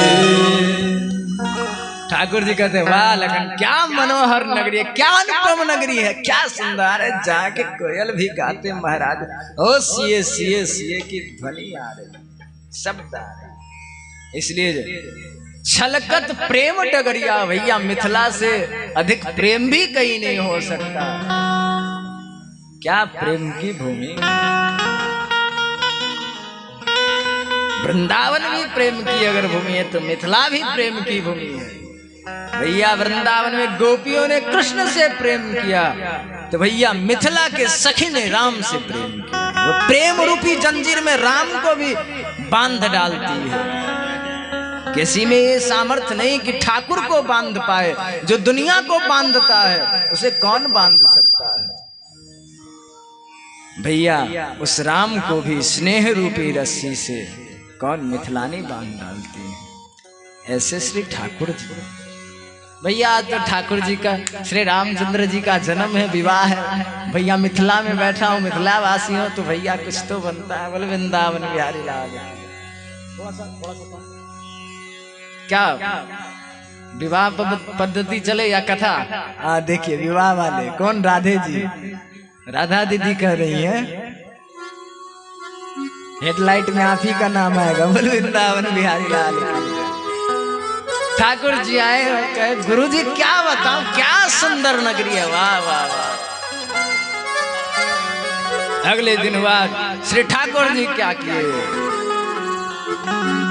गुरुवर से आज्ञा लेकर गुरुवर की पूजा के लिए, ठाकुर की सेवा के लिए चले कहाँ, पुष्पलोक में, जहाँ सूरदास जी गाते हैं। इधर माँ जानकी कहाँ गिरजा पूजन को चली है महाराज। और दोनों का संयोग ऐसा हुआ कि एक इधर से फुलवारी में, एक इधर से फुलवारी में। और क्या हुआ, सूरदास जी गाने लगे हैं। क्या गाते हैं सूरदास जी, हो जानकी रघुवीर के जब चारे आंखें हो गई।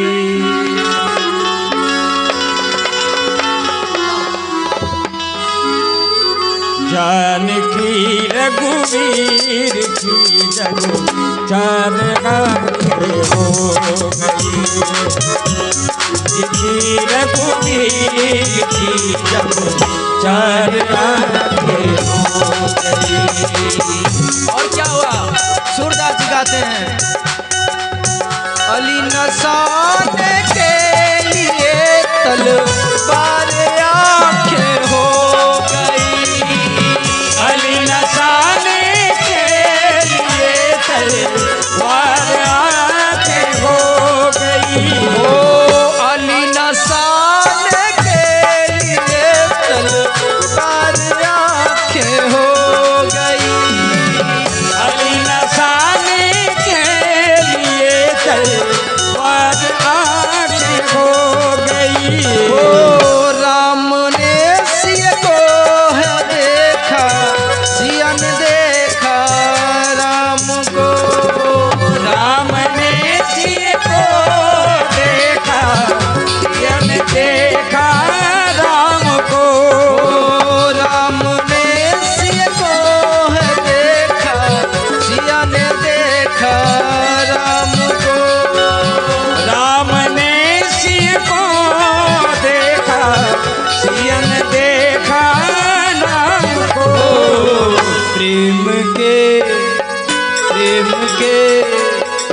प्रेम के जंजीर में गिरफ्तार आंखें हो गई।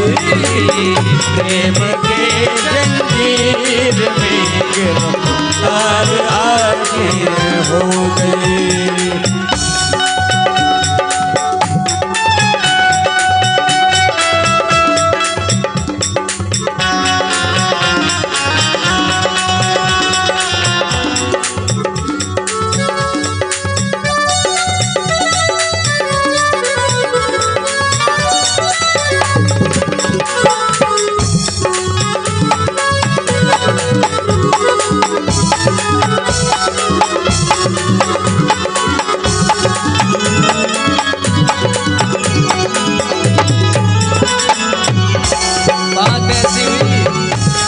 ठाकुर जी का और जानकी जी का मिलन हुआ तो क्या हुआ?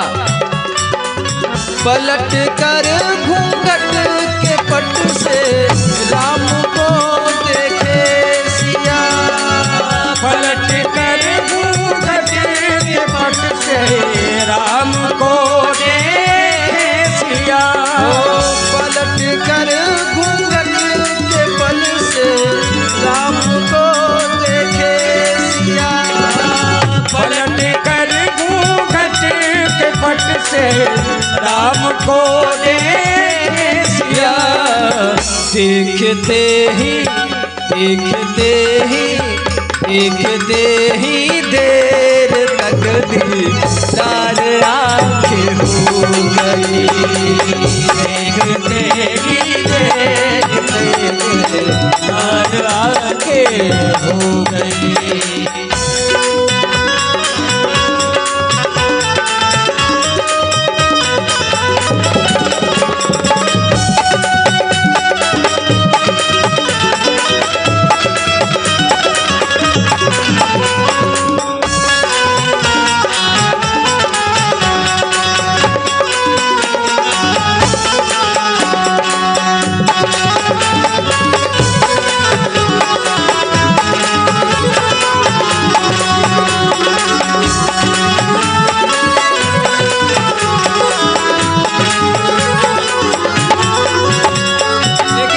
देखने के बाद क्या डर है पता है?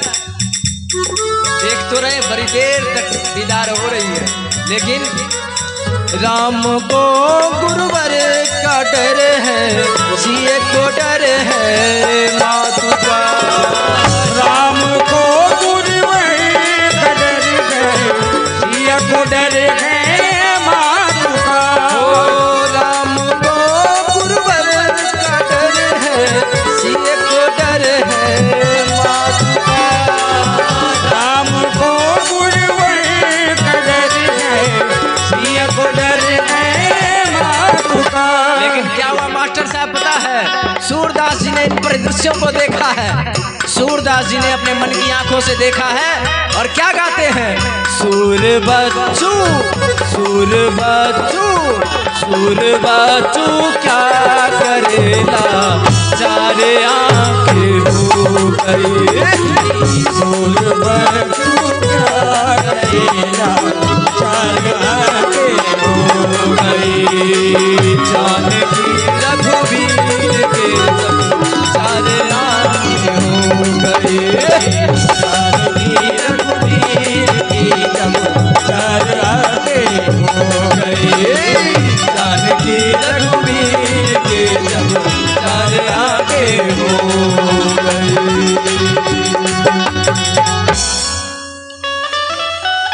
भैया श्री किशोरी उधर से श्री ठाकुर जी को देखती है, ठाकुर जी किशोरी को देखती है। भैया देर तक दीदार आंखें हो गई, लेकिन क्या हुआ?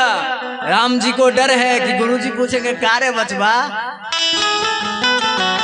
फुलवारी में क्या हो रहा था?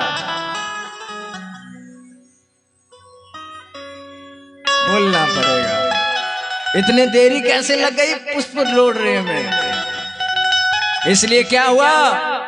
राम को गुरुवर का डर है, सीए को डर है मातु का। राम जी को गुरु का डर है और सीए जी का किसका? किशोरी जी को किसकी डर है? मात का। इसलिए सूरदास जी कहते हैं क्या? सूर बच्चू क्या करे, सूर बच्चू क्या करे, दी ला चार आंखें हो गई। सूर बच्चू क्या करेगा, चार आंखें हो गई। सूरदास जी कहते क्या करूं मैं, आंखें ही लाचार हो। श्री ठाकुर जी के दर्शन प्राप्त कर श्री किशोरी जी गिरजा पूजन को जाती हैं और यही वरदान मांगती हैं कि बस हमें जो दिख गया वही मिले। इधर पूजा करके आती हैं, आशीर्वाद की प्राप्ति होती है। पंकज जी तो बहुत हाथ उठा रहे हैं, बोलना पड़ेगा, अब आपको उठना भी होगा।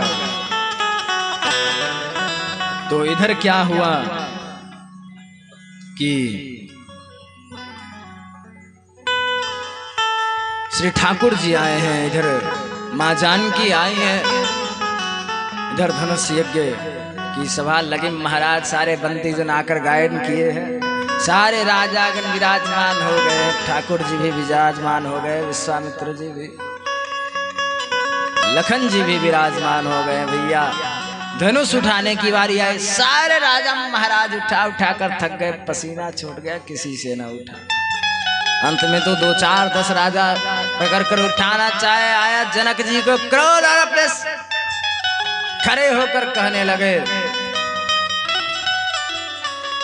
ये देश देश के राजागण में किसे कहूं बलशाली है, अरे यहाँ कौन मैं किसे कहूं बलशाली है, लगता है ये पृथ्वी वीरों से खारी है।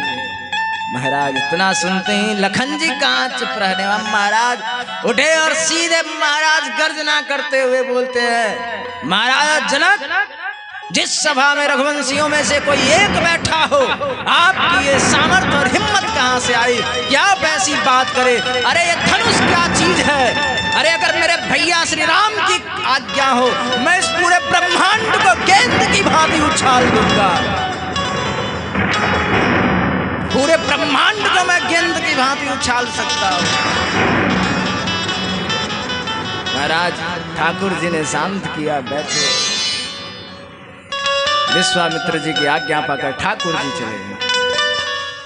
ठाकुर जी गए, धनुष को प्रणाम किया, माँ जानकी को देखा, माँ जानकी भी सारे देवता मनाने लगी है।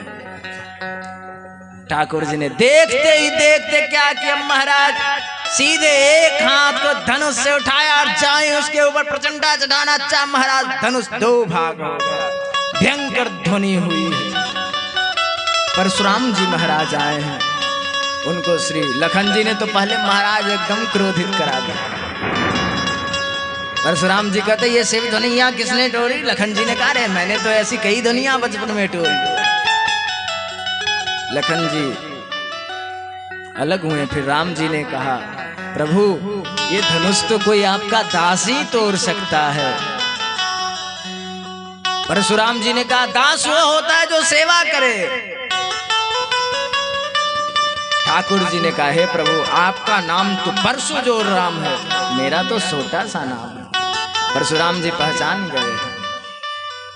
इस प्रकार से इधर भैया पूरे जनकपुर में शोर हो गया। अब तो किशोरी का विवाह किसके संग, राघवेंद्र सरकार से होनी होगी। महाराज इधर से दूत को भेजा गया, वध से बारात चली है। महाराज बारात इतनी लंबी कि महाराज एक छोर जनकपुर में, एक वहां से चली है हाथी गौर। महाराज दिव्य रथ सारे बैठे पड़े, चारों भैया दुल्हा बन करके आए, मिथिला निकाले लगी है। क्या आजू मिथिला नगरिया निहाल सखिया, आजू मिथिला नगरिया निहाल सखिया, चारों दुल्हा में घर का कमाल सखिया। आजू मिथिला नगरिया निहाल सखिया, मिलन दरियाई बार सखिया चारों दूल्हा में कमाल सखिया आलू बड़का कमाल सखिया माथे मनि मोरिया कुंडल सोहे कंगना माथे मनि मोरिया कुंडल सोहे कंगना माथे मनि मोरिया कुंडल सोहे कंगना माथे मनि मोरिया कुंडल सोहे कंगना करे करे खजरा रे दुल्हनी नयना करे खजरा रे दुल्हनी नयना ओ चंदन चमके इनके भार सखिया ओ चंदन चमके इनके भार सखिया चारों दुल्हा में पर का कमाल सखिया चारों दुल्हा में पर का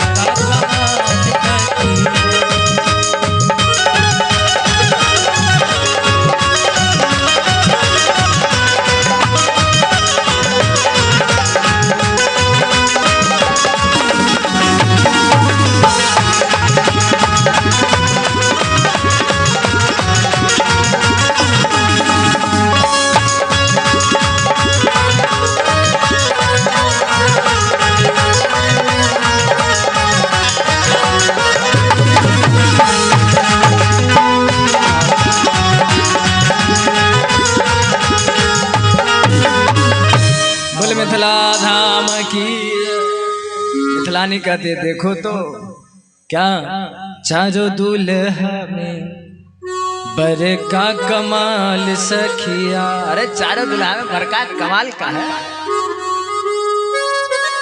और क्या साबर साबर गोरे गोरे जुलमी नयन सावर सावर गोरे गोरे जुलमी नयना अखियां तो देख इनकर चतुर सुजान रे चतुर सुजान गे। अरे सखी देखो तो सही कैसा दुल्हा आया है और जुग जुग महाराज ऐसी वर्णन फिर सब मिथिलानी गाने लगी क्या परिछन को आंगन लो चलियो अरे दुल्हा अला सलाना है परिछन को आंगन लो चलियो परिछन को आंगन लो चलियो दुल्हा अला सलाना है परिछन को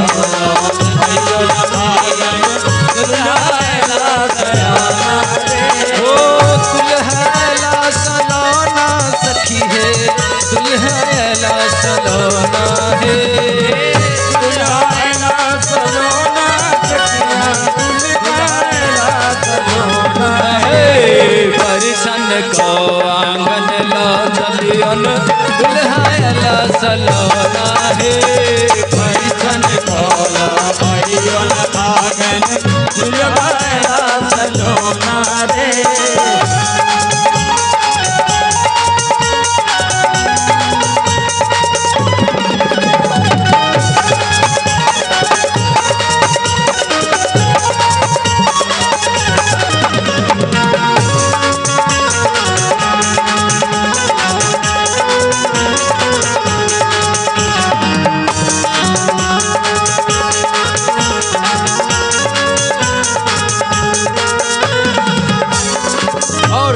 सिर पर सुंदर मोर सोहै छन हल्के सोना चांदी है सुंदर मोर सोहै छन हल्के चांदी सोना है चावल गोर बदन मां दुल्हा चारू सलोना है चावल गोर बदन मां दुल्हा चारू सलोना है दुल्हा चावल कोना है और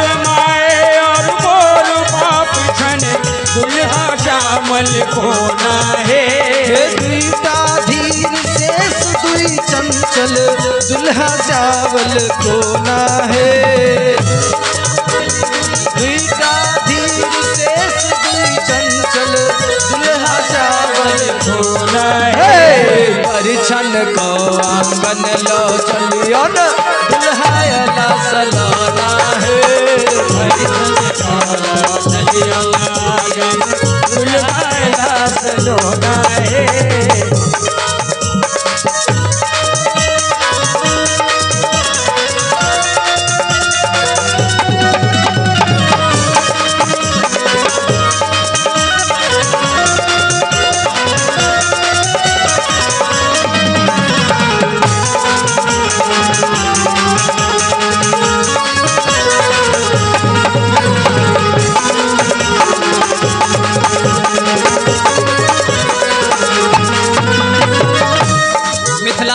अरे सखी जानती हो क्या सखी? अरे दुई चावल हैं और दो गोड़ हैं, ऐसा क्यों है? अरे गोर माए भी हैं, इनके माताजी भी गोरी गोरी, इनके पिताजी भी गोरी गोरे, सब गोरे हैं इनके घर में, ये काले कहाँ से आ गए? अरे सखी, दूसरी सखी कहती है सखी दूसरी बात और है, अरे दो जो है ना ठीक ठाक है और दो तो बड़े चंचल हैं। अच्छा दो चंचल हैं। तीसरी सखी क्या कहती मास्टर साहब? अरे झाड़ फूक से जन्मल दुल्हा वैदक जादू टोना है, झाड़ फूक से जन्मल दुल्हा वैदक जादू टोना है, झाड़ फूक से जन्मल दुल्हा वैदक जादू टोना है, झाड़ फूक से जन्मल दुल्हा वैदक जादू टोना है। सखियां कह रही हैं जानती हो झाड़ फूक से जन्मे है ना, झाड़ फूक का बच्चा कैसा होता है? ऐसा ही होता है ना। राजा के पास तो गुस्सा नहीं, हो भी नहीं रहा था तो राजा खूब झाड़ फूक करवाया होगा, इसीलिए दूगो बदमाश निकला दूगो ठीक निकला। अच्छा ये बात है सखी? अरे यही बात है, बात ये है सुनो क्या बात है सखी? सखियां कहती हैं माए पे चल कन गहना लाका बाप सोना चांदी है, माए पे चल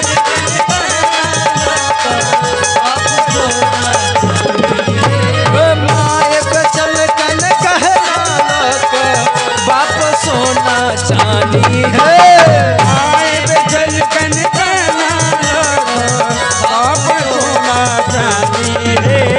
अरे सखी जानती हो इनके माता पिता कैसे हैं? अरे गहना बेच दी, सोना बेच दी, चांदी बेच दी, तब जाके ये ऐसा दूगो बदमाश दूगो बढ़िया बालक हुआ, बच्चा हुआ। अरे राम राम। सखी कहते चलो सखी कितना गरियाओगी, कितना गाली दोगी, अब तो आ गए हैं तो हमारे ही ना, इसलिए क्या करो देखो सखी चलो अब इनको अंदर ले चलते हैं। क्या कहती हैं सखियां? वो नजरी न लागे आही दुल्हा के दुल्हा चारो सलाना है,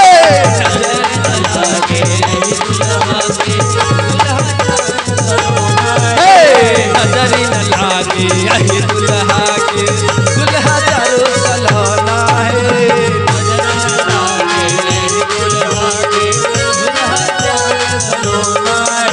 देखो सखी कैसा भी है तो अपना, इसलिए इसको नजर न लगे, इसलिए जल्दी से अंदर ले चलो और क्या करो जल्दी से इनका परीक्षण करो। सखियां गाने लगी, आप सभी मस्ती में झूमते हुए तालियों की सेवा करते हुए गाएंगे। क्या अंतिम पंक्ति है क्या?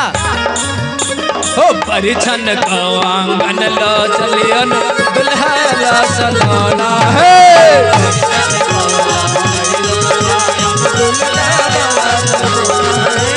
परिछन को आंगन लो चलियन दुल्हा ला सलाना है,